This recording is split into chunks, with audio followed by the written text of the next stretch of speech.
اور دیکھیں خاتون قیامت سیدہ سلام اللہ علیہا کو پرسہ دیں. بس شب عاشور آ گئی، روز عاشور گزر گیا، اہتمام ہو گیا، حسب روایت مومنین کو دعوتیں دی گئیں،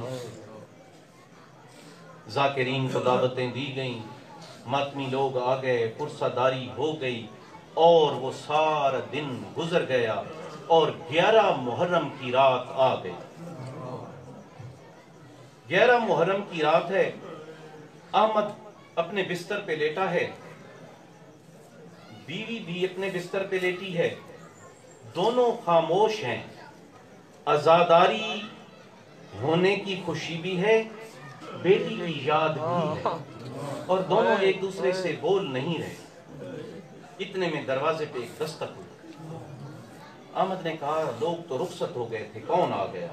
بیوی نے کہا دروازے پہ جا کے دیکھ لیں. احمد نے جا کے دروازہ کھولا، دیکھا تو بچی سامنے کھڑی. ایک دم سے احمد گھبرا گیا، کہنے لگا میری بیٹی ہے. میں نے تو آپ سے بار بار کہا تھا کہ اگر تم یہ سختیاں، غلامی کی سختیاں نہ سہ سکو تو میں تمہیں فروخت نہیں کرتا. مگر بیٹی آپ نے بار بار کہا تھا کہ بابا میں ہر سختی برداشت کر لوں گی، آپ عزاداری اپنی جاری رکھیں امام مظلوم. پھر میں نے کہا تھا میرا نام بھی نہ لینا. دیکھو سارے وہ رقم جو میں نے تمہارے عوض لی تھی آج میں نے امام حسین کے نام پہ لٹا دی. دیکھو بیٹا میرے پاس کچھ بھی نہیں ہے اور تم اپنے آقا سے بھاگ کر آ گئی ہو، ابھی وہ تمہارے پیچھے آئے گا تو میں رقم کہاں سے دوں گا؟ بیٹی نے کہا بابا فکر نہ کریں، مجھے گھر لے جائیں اور میری بات سن لیں. احمد بچی کو لے کر گھر آیا. بیوی دیکھ کر یہ کیسے آ گئی؟ کہنے لگا میں بھی پریشان ہو رہا ہوں کہ یہ کیسے آ گئی، مگر یہ کہتی ہے کہ میری بات سن.